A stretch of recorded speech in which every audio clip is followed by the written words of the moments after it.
a bipolaridade, a nova ordem mundial.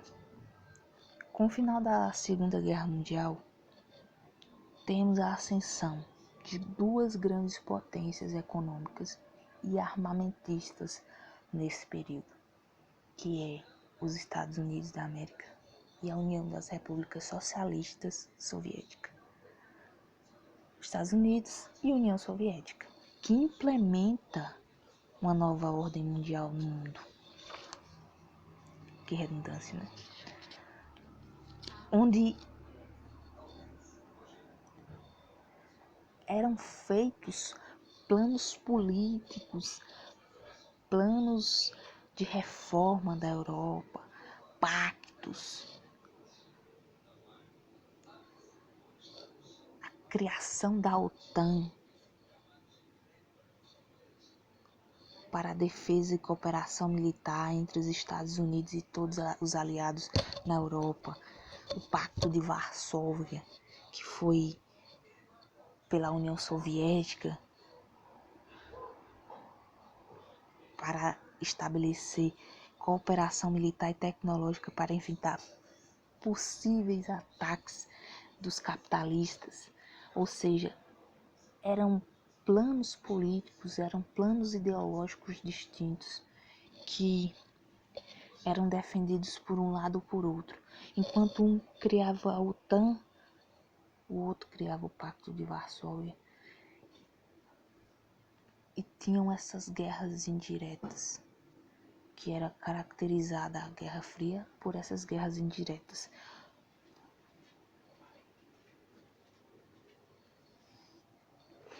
Por um lado, os capitalistas americanos, por outro, o socialismo. Então, eram ideologias distintas que tentavam acarear aliados.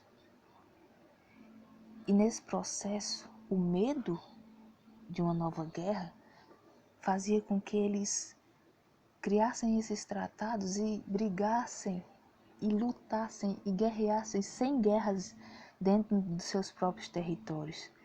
Essa chamada Guerra Fria, que eles não tiveram um contato direto, o Exército Vermelho e o Exército Americano não tiveram esse confronto direto, mas que eles apoiavam indiretamente os exércitos para que lutassem, desencadearam guerras apoiadas por essa Guerra Fria.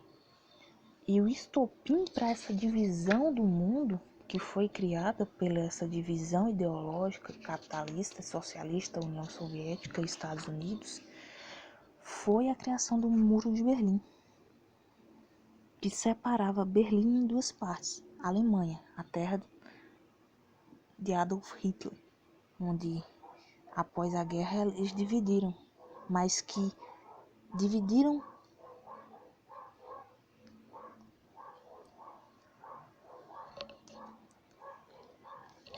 completamente com a construção do muro, que dividia a parte oriental e ocidental, a capitalista e a socialista, e que foi o marco da Guerra Fria, essa divisão do mundo.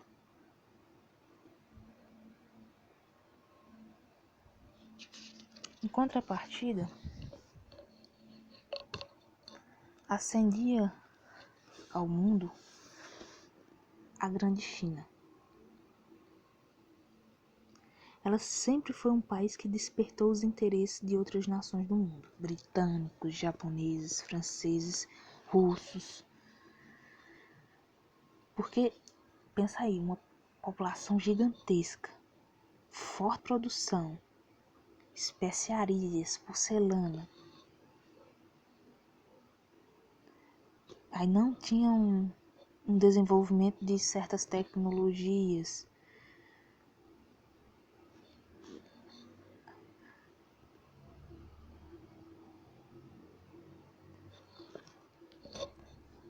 Eles desenvolveram algumas tecnologias também, né? Desenvolveu navegação, que até hoje surpreende a humanidade, a bússola, a pólvora, tudo de grandioso que a China produziu, que até hoje é um grande marco, né? bem utilizado pela China, por nós todos. A China hoje, que é a grande potência, mas que naquele momento já os olhos do mundo voltavam-se para ela.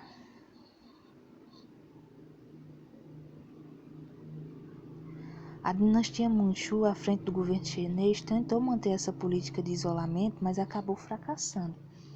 No decorrer do neocolonialismo do século XIX, várias nações da Ásia e da África se tornaram colônias dos principais países europeus, como Inglaterra, França, Bélgica, Portugal e Espanha. Depois de muito insistir, após as duas guerras do ópio e dos tratados de Nanquim e Tientsin do século XIX, os ingleses conseguiram que os chineses abrissem seus portos e começassem a negociar. Isso causou crise social na China, não só pela tradição, mas também por fatores econômicos, já que o lucro era muito pequeno para os chineses. Diante dessa dominação dos ingleses, a sociedade chinesa começou a exigir da dinastia Manchu um posicionamento que defendesse a soberania da China.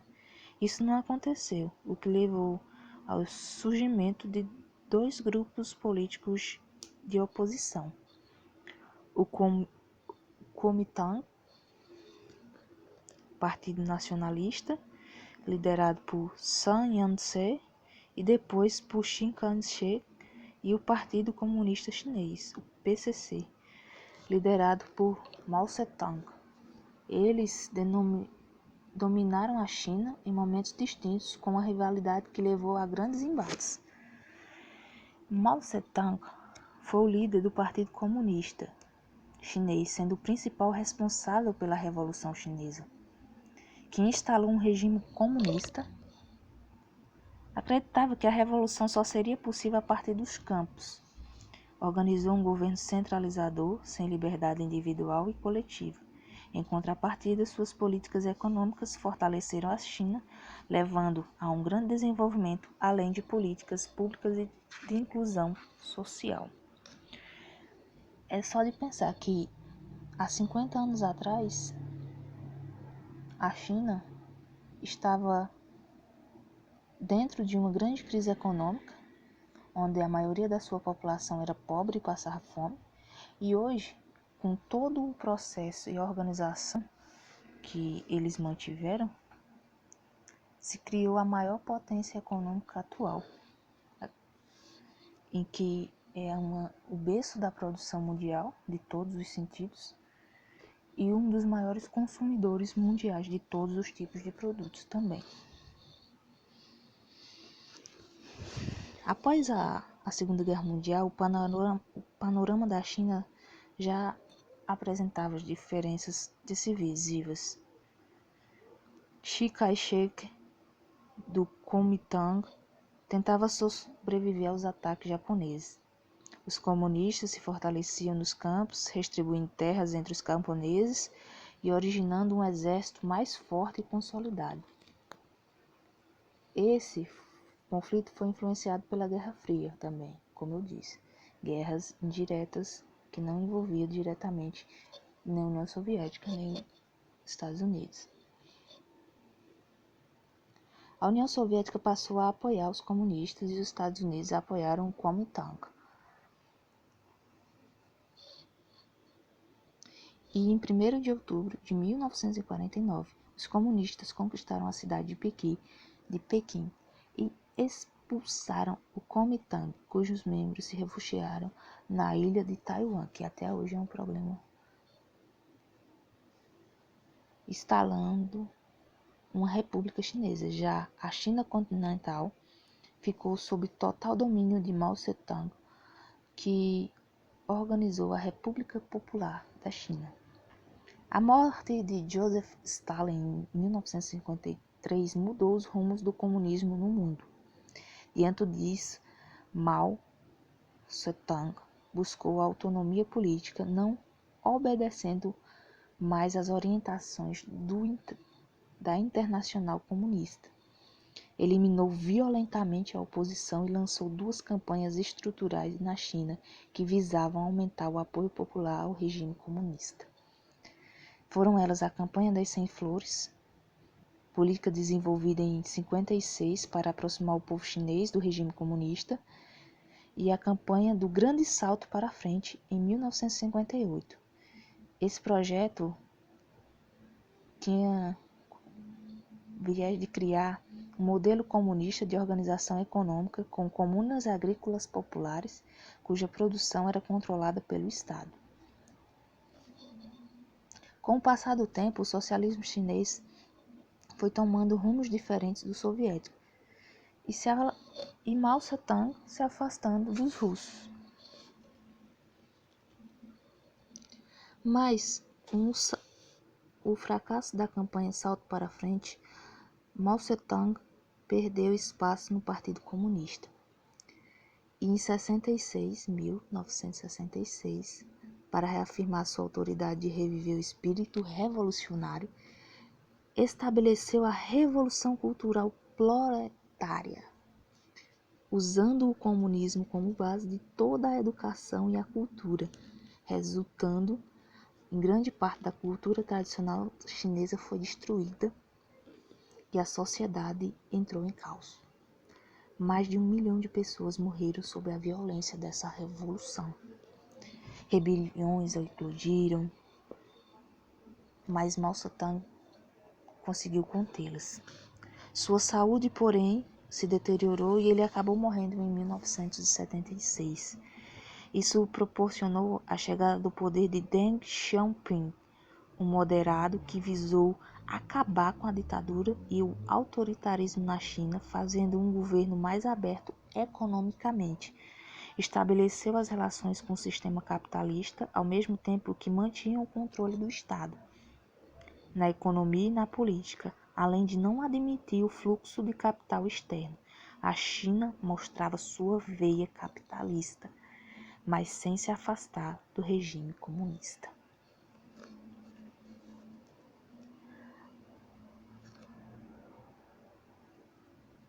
O cisma entre China e Rússia.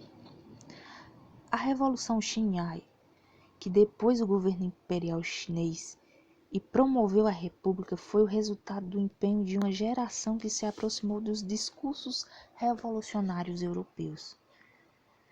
Sob a liderança do professor e revolucionário Sun Yat-sen, que nasceu um partido popular de influência marxista, o Kuomintang.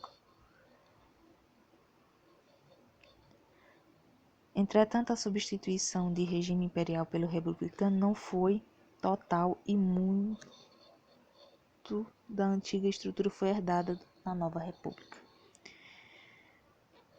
Isso pode ser percebido quando teve a unificação da China, em torno do nome do Partido Geral, de Kai-shek, que recorre aos setores conservadores do Estado chinês e inicia uma guerra civil contra os senhores de guerra, que é tipo os senhores feudais.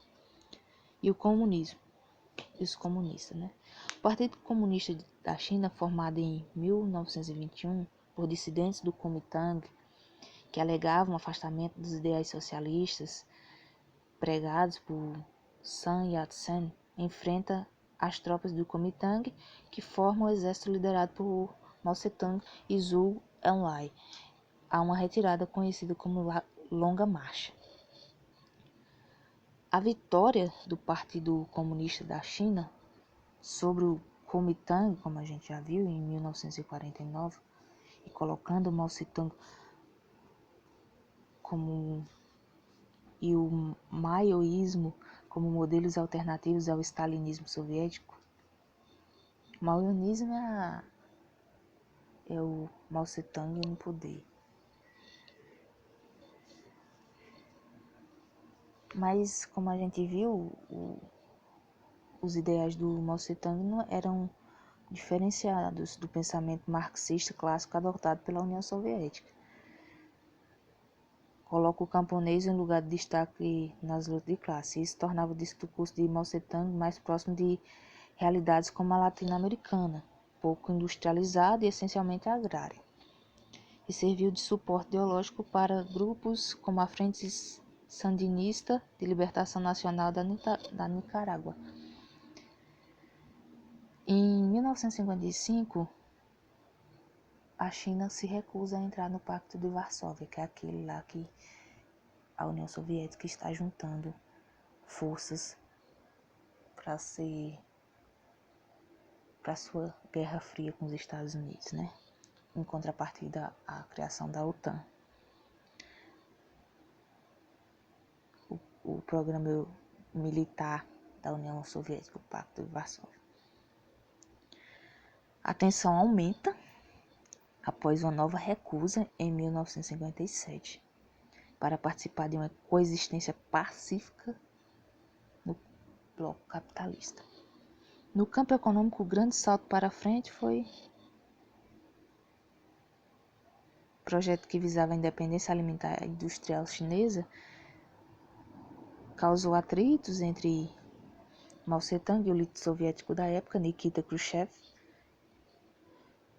As disputas territoriais da região da Mongólia, área de fronteira da União Soviética e da China, e a neutralidade russa na revolta tibetana em 59 distanciaram definitivamente as duas potências, que só se reaproximaram durante o governo do russo Mikhail Gorbachev